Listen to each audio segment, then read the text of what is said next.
Live from the Export Beer Garden studio and brought to you as always by Export Ultra, the beer for here. This is the Agenda podcast for Thursday, the 10th of October. The Agenda Podcast, the home of sporting nonsense and claptrap. Brought to you by Export Ultra. And this morning, I have split custody of the former Matt and Jerry show. So you've just spent the last 3 hours with my ex? I have spent the last 3 hours. How is he?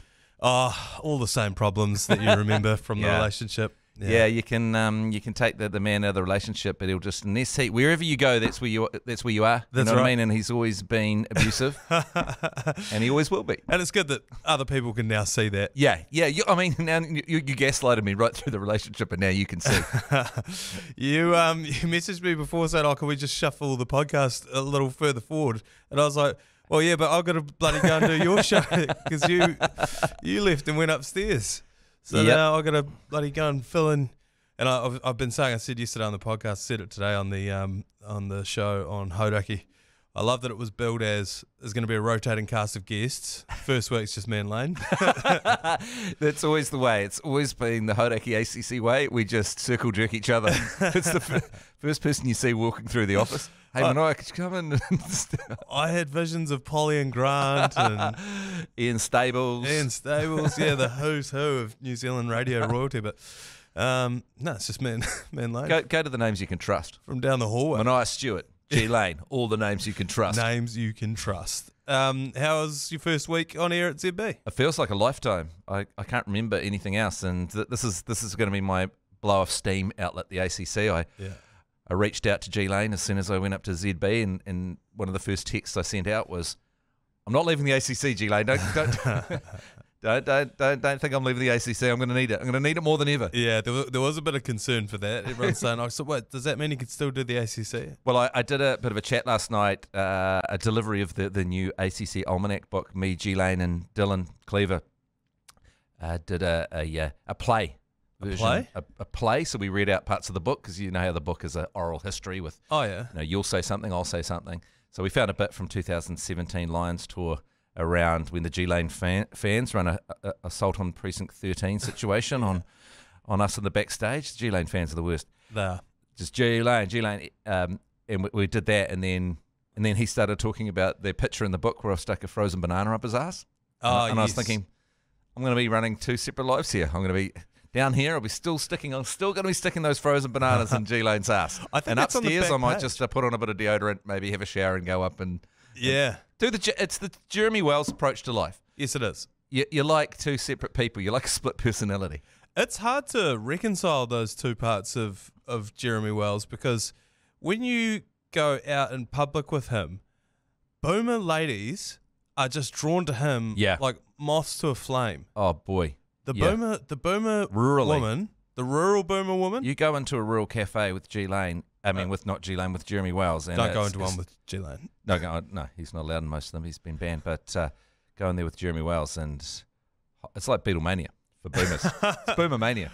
It is. They come up and ask him for photos and stuff. Yeah. It's like, you are obviously not listening to Radio Hodaki. Well, I actually wrote about this recently. Me and another thing on the ACC, me and Dylan Cleaver did a co-Substack between The Bounce and mattheath.substack.com.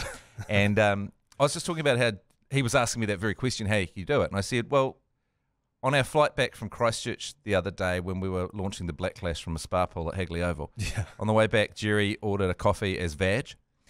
And so it was read out as vag, and he was giggling around the whole thing, holding the vag up, took a picture of himself with the vag, with the coffee, with the little logo, with the vag written on it.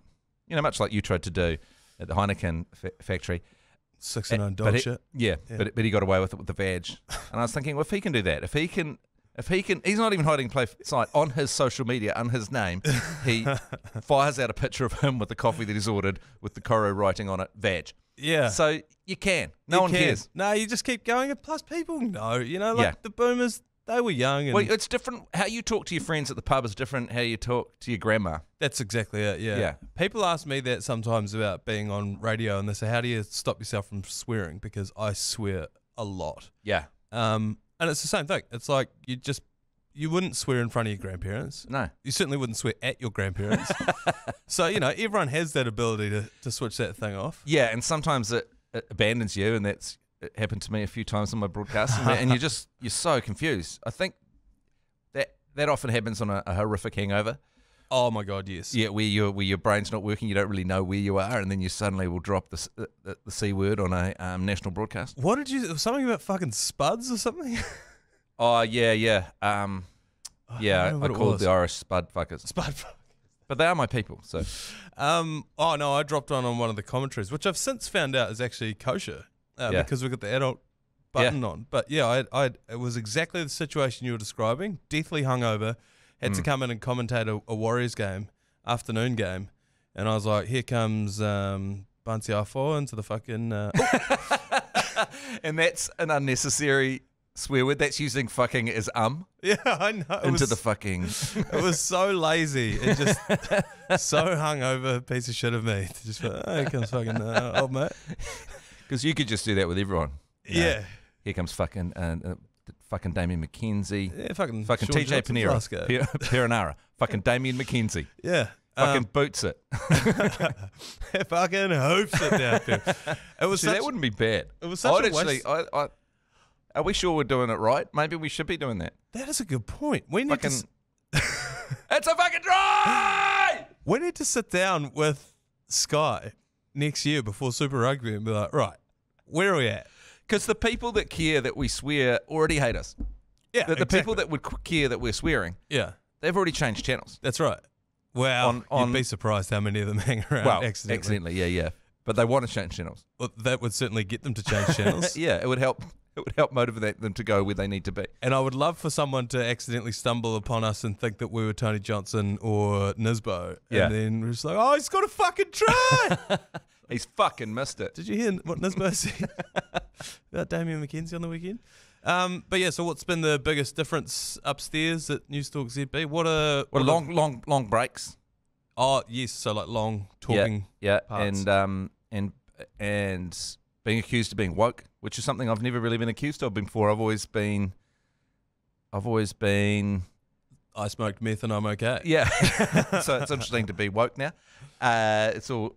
I think there's a certain person that just accuses anyone that isn't actively killing someone with a knife of being woke. If you're not actively racist or sexist, then you are woke. If you haven't been racist in the last sentence, then you're in trouble. That's wokeness gone mad. But long breaks, and it's fun though. It's good. I like it up there. It's good. Good to be able to talk about different stuff. Not that Hodaki would have ever stopped you, but just people. I mean, we had a huge chat about linen and bedwear. Oh yeah. On the show yesterday, on the Matt and Tyler afternoons on Newstalk ZB and sleepwear, and I couldn't help but go to soiling them and as is wearers sheets, trying to give them. I haven't quite got the Hodaki out in me, so I was like, well, you wouldn't want them after what me and the missus did last night, that kind of thing. Yeah. But apart from that, people are quite willing, because if you talked about that bedwear for as long as we did on Hodaki, people be like, move on, fuck off. Yeah. It's funny you say that. Jerry was talking about beds this morning as well. Oh yeah. So this is the.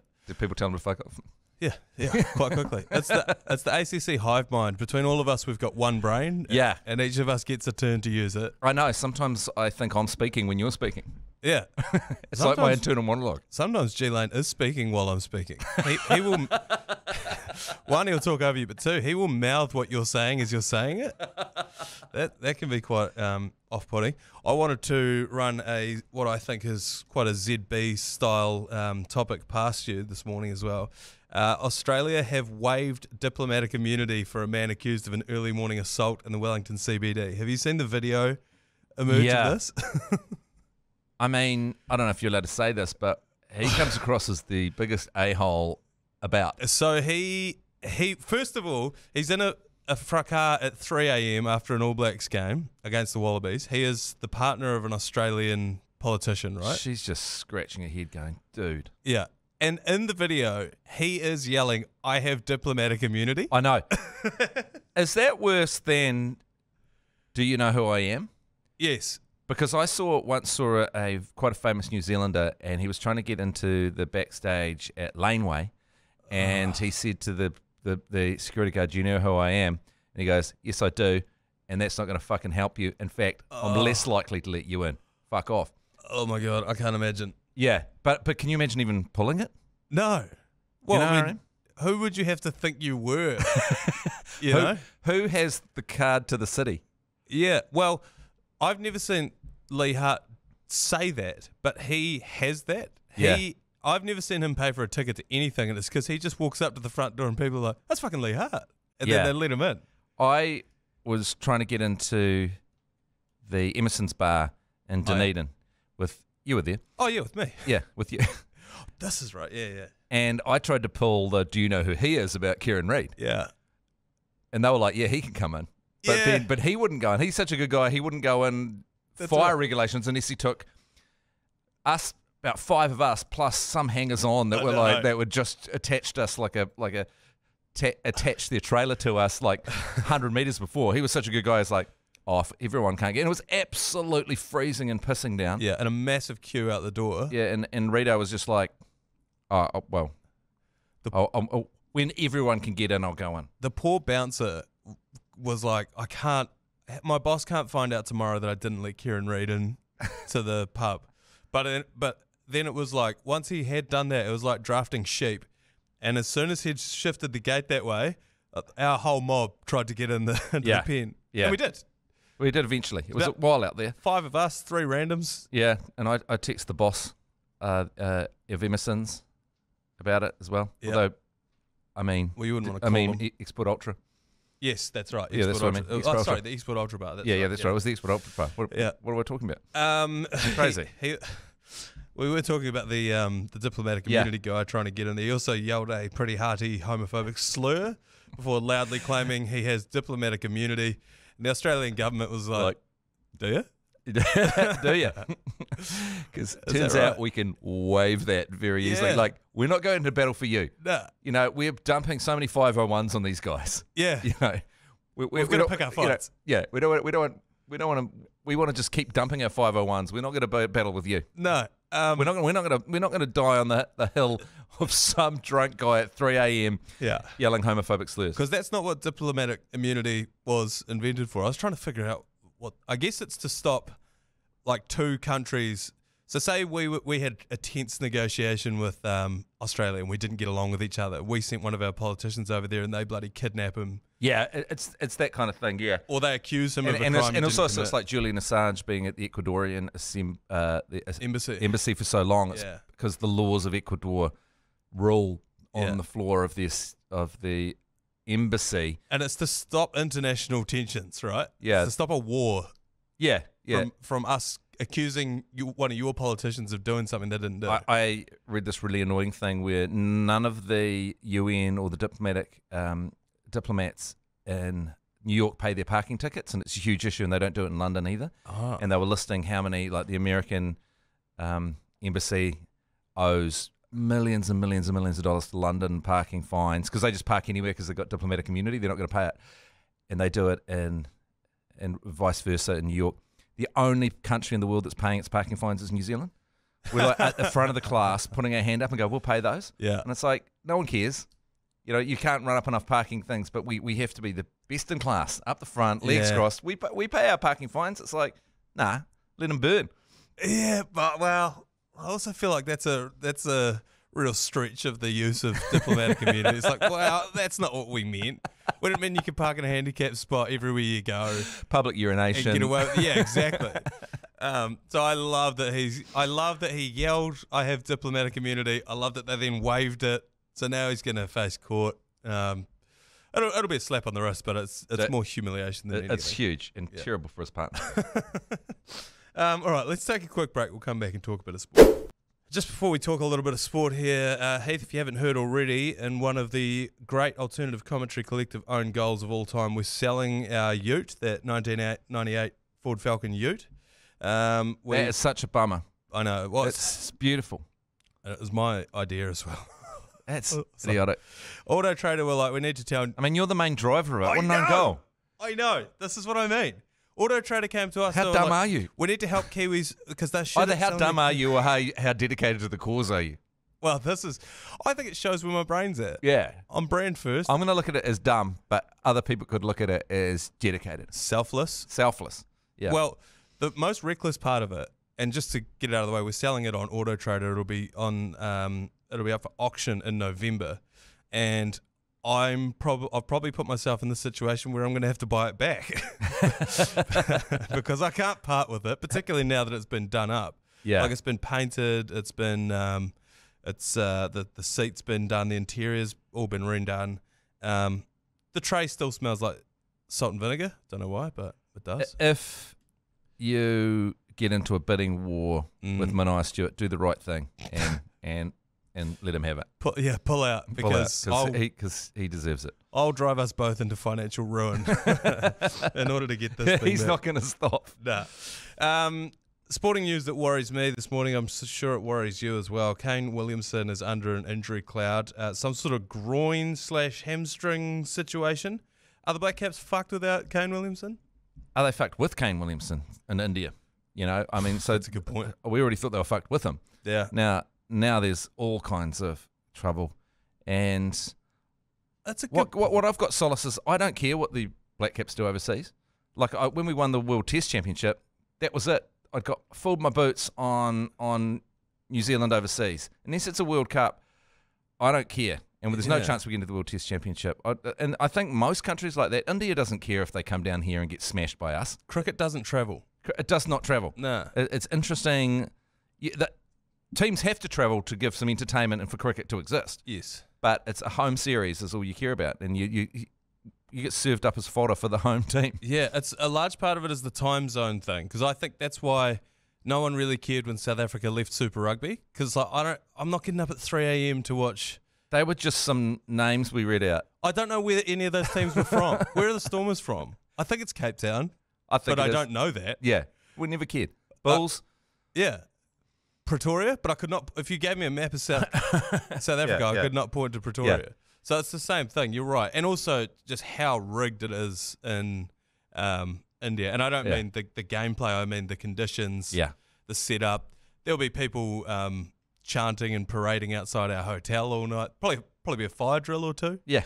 In the hotel. So that's a good point. So let's get Kane Williamson healthy for playing back here in New Zealand. What I am worried about, more importantly, for his lucrative T20 contracts. What I am worried about is this is how every athlete's career ends. It's an ACL, then it's a shoulder or an elbow, then it's a groin, then it's a hamstring, and in the end they just can't be bothered because they're spending so much time rehabilitating. And then they just go, you know what, I've got a bit of money in the bank. And it's mileage for Kane because famously, he takes more throwdowns than anyone. That's all he does. That's how he became so good, is he spends more time in the nets. Yeah. He's faced more balls than anyone. And at a certain point, does that catch up to? I don't want to face too many balls. I don't want to. Yeah, you've only got so many balls. It's like art beats. I mean, everyone's talking about this at the moment, but we've been lucky enough to live through an absolute golden period of New Zealand cricket. Yeah. Unprecedented, unlikely. Cricket's a very competitive sport. A lot of people play it around the world, a lot of big countries, a lot of big money, and we have been right up there with the best for a very long time. We had an incredible group of players that came together at the same time from about 2014 and till recently, and we might just have to accept that that was a fantastic time. We were lucky to have it. Yeah. But now we go back into the Black Cap support group phase where we love the victories, but we don't expect them. Does it concern you as a member of the Alternative Commentary Collective if we are going into a dark patch of New Zealand cricket? I think the fortunes of the ACC have been heavily tied to the fortunes of the Black Caps. I don't know if the ACC would be where it is now if we hadn't fired off. In fact, someone commented that very thing. Like what? Yeah, well, on my Substack, mine and Dylan's Substack the other day. They were like, "Do the ACC ever consider that if they hadn't started and timed it exactly with the Black Caps becoming huge, becoming very successful right through that 2015 Cricket World Cup, and even the 2014 the series before that, would we have been as big?" And the answer is no. Will we kid ourselves and say that it was nothing to do with that and more to do with our own talent? Yeah. And will that eventually be the undoing of the ACC? Probably. Yeah, 100%. Probably. Yeah. All things. It's been a golden period for the ACC as well. It has. And all things pass. Yeah. And and G-Lane's suffering a lot of injuries. He's had a hole in his head. Oh my God, yeah, he did too. So G-Lane is our captain. Yeah, he is. He is, And like I was saying, most professional athletes don't get to decide when they retire. It gets decided for them. How many more can he withstand? He did his hamstring. He did his hamstring just last winter. Yeah, that's right. He blew his hammy out. Blew his hammy out. Yeah, the injuries on G-Lane are piling up. He's an Achilles away from going under, I reckon. I've got a hypothetical scenario that I wanted to run past you. We debated this yesterday in the office quite heartily. It is one of these sort of would you rather hypothetical type scenarios. Would you race a stranger for $100 million if you win, and if you lose your legs? So this is a random stranger. The entire population of the earth is eligible to race you. Okay, and do you get to see the person before you race? No, you get to see, you will be teleported, both of you, to the start of the 100-meter sprint. It's a 100-meter race. And the other person's completely random. Other person's completely random. So it could be a baby. It could be a baby. It could be... How stoked would you be if it's a baby? So if it's a baby or a 90-year-old person. It could be someone on their deathbed, that's right. Unfortunately, the population... We've got population collapse globally at the moment. So there's more old people? There's more old people. But there's also more people that are middle-aged. So, yeah. Oh, so I guess... Do you think you're faster than 75% of the people on the planet? Oh, I mean, if you're calling babies old people, I reckon I've got them covered. Any kid from honestly 8. Yeah. How quick's an 8-year-old? You've had kids. At what point did your kid did you realise they were faster than you? One of them quite quickly, the other one still not. Depends on the kid. If Charlie was out there, I'd be in... Charlie at 10... trouble. You're in all sorts. Yeah. Yeah. So yeah, 100 million, that is a life-changing amount of money. Yeah. Losing your legs is also... And there's always a chance that Usain Bolt's there. That's right. You pop in and it's Noah Lyles. It's Rico Ioane in the other lane. You're like, oh, for fuck's sake. Or interestingly, it'll be something that you're trying to work out, how it would like Carl Lewis or something, and you're like, well, he's 60, but he was the fastest person in the world at one point. What kind of shape is he in? What kind of shape has he showed up to the start line here? You see the name just beforehand, and then you find out he's massively blown out. Yeah, you're like, oh, thank God. So it is the person right now, because it could be Joe Biden. that pops in next there, Yeah. I guess what the question is do you think you're faster than the average person? Is basically, and I am fairly certain I'm not. Yeah. But the risk reward here, $100 million is a life. And you can have a decent life with no legs. These days you get some blades. And I think that get a wheelchair. The interesting thing for me is, anytime you see someone who's missing an appendage, immediately you want to ask them what happened. Great parks. And if my story was, well, I raced a random person for $100 million. You would make probably at least 10 million on the talking circuit, the book. How I overcame. You're kind of shorting the odds on the story. In one of the most ridiculous situations of all time. Because every talk show in the world would want to talk to you. Oh, 100% I'm on Conan. You could have a podcast called Risk Reward. Oh, yeah, Risk Reward. Where you talk to people. And I actually don't need my legs for my current job. I sit down all the time. I'm not using my legs right now. And they're not doing anything. So you're actually risking... If anything, they're a hindrance. More people would listen to this podcast if they knew I didn't have legs. I've always said my legs are holding this podcast. You've already given up the ute. Are you willing to give up your legs? Well, Grant Kiriyama gave up a kidney, didn't he? He did give up a kidney. Yeah, Jonah Lomu. That was commitment. Did he get it back? I suppose it failed, didn't it? That's sort of what. Yeah. That's sort of why. Okay. Yeah, let's not nickel and diamond on the quality of it. That's another angle. Yeah. Maybe if he had given him a bit of kidney. Anyway, I would do it. I would 100% do it. I'll do it. 100 million. Shit, yeah, 100 million. Lose my legs. I don't use them anyway. Yeah. Bugger it. All right. Oxygen thieves my legs. Yeah. Oh, mate. Although some say the best part of my body. Anyway. You do have you have legs that go all the way up. It goes to shit from the waist up. But actually for me, because I've got long torso, short leg syndrome, so I could just argue forever I had a great pair of legs. You were actually 6'5" before you lost those legs. I remember. If I had proper legs, I'd be a decent height. All right, let's take one more quick break and we'll come back with yours, please. Yours, please. Brought to you by Leader, home of the lasagna topper. Just the two of them to get through this morning, Matt Heath, and the first one goes like this. Yours, please.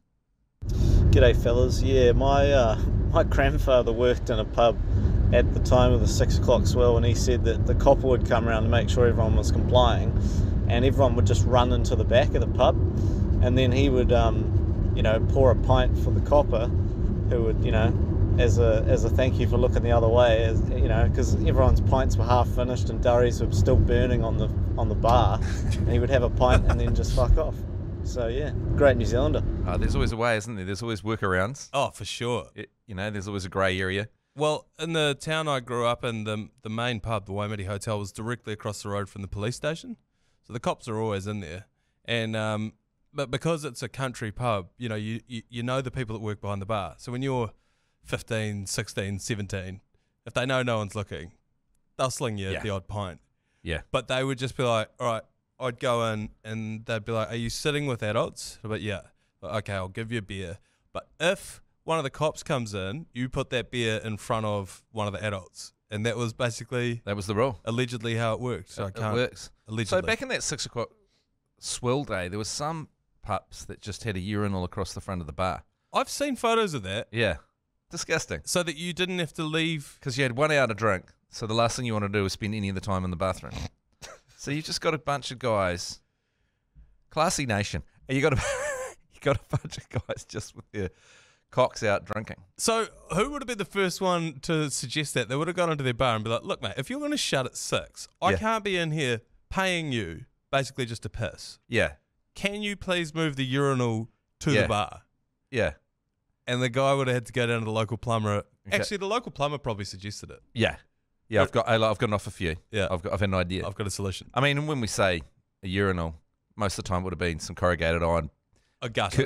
Curved corrugated iron that ran out to a bit of a downpipe. Oh my God, imagine the smell. I mean, terrible. bars smell bad enough as it is. Yeah. How hard do you need to be pissing up to be like, I can't leave this seat for a minute to urinate? How much do you need a beer? We've still got that mentality to this day. 100%. We were saying yesterday. We always think alcohol's going to be taken off us. We always feel like it's a famine mindset. Yeah. What if there's no... I don't know where my next beer is coming from. Yeah. So I need to make sure... We're only 5 missed beers away from anarchy. That's right. And it's funny because that's what I reckon brought an end to all of the lockdowns, where people are like... I even thought this. I'm not a anti-vaxxer, but I've always thought, like, what would it take for me to just mindlessly comply with something the government had told me to do? Turns out it's shutting the pubs for a month. Do whatever. I don't care. Microchip me, put it all in there. I want to go back to the pub. Yeah, that's right. Yeah, they held the pubs over us. Right up until then, I was just like, I'll never comply with the government just fucking because they told me to. And then they were like, you can't go to the pub. I was like, jab me, everything. I want the whole lot. I'm getting back into the pub. I agree. I think that all came from the 6 o'clock swell, which yesterday in 1967 was abolished. One more caller here. Yours, please. Yeah, g'day, fellas. How good's old Neil fucking Barnes? What a bloody champion. Get him in the All Blacks. You can fuck Razor off. Put Barnesy at the helm. Would absolutely hiss, I reckon. Boys would just be thick and heavy into the beers. It's all it takes by the sounds of it. He'll do anything. And if Barnesy was in charge, and if he was doing a voicey thingy like this, he'd sign it off by saying, fuck Karaka. Are we talking the Ricky, the equivalent of Ricky from Trailer Parks of New Zealand there? Yeah. That guy had a great turn of phrase. Yeah, he did. How good would fucking Neil bloody Barnes be? So Barnesy, you had him on the pod yesterday? Had him on the pod, Tuesday, I think. Yeah. And he was saying, God bless him, he's an old school coach. He talked a lot about he's aware of the role NPC plays in the country, in these guys' careers, and what it means to win the Shield. And so he let them hit the piss. He's like, yeah, you've won the Shield. You should hit the piss. Yeah. But we've got to fucking... Because when we were off air, he said, I've only got about 5 minutes. We're going into the review session. And I said, it must be a pretty easy review session. You've just won the Shield. He goes, you reckon? I've got a quarter-final in the NPC this weekend. Half my team are fucking hung to bits. And now I've got to try and refocus them. I was like, that's a good point. Yeah. Well, I think it's part of it. There's a lot of aspects to a professional sports team, and one of the things you had, one of the hurdles is that a hungover team, if they win the Ranfurly Shield, if they win the Ranfurly Shield, that's just it's like a storm week. Yeah. These things you've got to factor into. Well, that we were talking about that before, like how unfair, well, not unfair, but how gutted you'd be if you were Tasman, because they had 2 Shield contests in a storm week. So they had, I think they won it in a storm week, and then they lost it again. Yeah, in a storm week. So I suppose it swings and roundabouts. Yeah. Yeah, I mean, and you've had it, so you had the joy of it. So someone else has it. I mean, eventually you're going to lose it. That's the thing. Right. So if it's fantastic, you had it, and everyone was stoked. Yeah, and that's great, and then you lost it, and you've got a couple of excuses. If South Canterbury win Heartland again, Barnsley has agreed to bring the Shield Challenge to halfway. If we fill his fridge full of export ultras. And look, if I can broker a deal to get South Canterbury to compete for the Shield, then more than happy to. Particularly if it's one of our sponsors that's paying for it. Yeah, and not me. I mean, you're not actually donating much. You're just going to shoehorn yourself into a shindig. Yeah, it's actually got nothing to do with me, but I'll claim all of the glory for it. All right. Let's knock this thing on the head, mate. Thank you very much for joining us, and we'll see you next week. Brilliant. All right, then. Okay. You've been listening to the ACC's Agenda Podcast.